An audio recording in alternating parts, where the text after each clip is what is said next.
অপমান। না রে না রে না, পূজা দেওয়া তো দূরের কথা, এই মৎস্যনগরে যদি কোনোদিন দেখতে পাই, সেদিন পূজার পরিবর্তে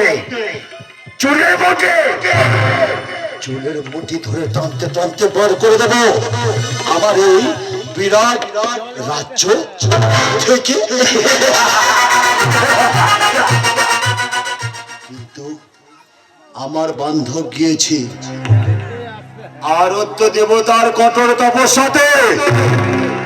তপস্যাতে যাওয়ার সময় আমাকে বলে দিয়েছিল, ওগো বান্ধব, আমি যাচ্ছি আরত্য দেবতার কঠোর তপস্যাতে, এই তপস্যাতে যদি উপাধি লাভ করতে পারি ফিরে আসবো তোমার বিরাট রাজ্যে, আর যদি না উপাধি লাভ করতে পারি কখনো ফিরবো না এই বিরাট রাজ্যে।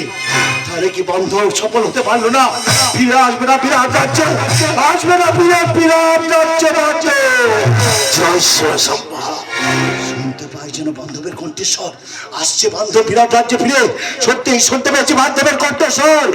জয় শিব শম্ভ, জয় শিব শম্ভ, জয় শিব শম্ভ, জয় শিব শম্ভ, জয় শিব শম্ভ।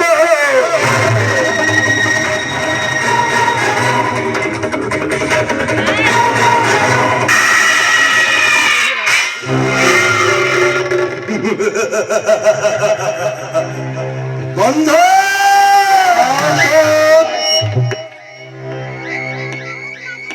দেখছি বান্ধব, কি দেখো? রাজ্যতে প্রবেশ করার সাথে সাথে কেমনই যেন ঝাড় বাতি গুলো নিভে যায়। আর দিনে ডাকছে শিয়াল, রাতে ডাকছে কাক।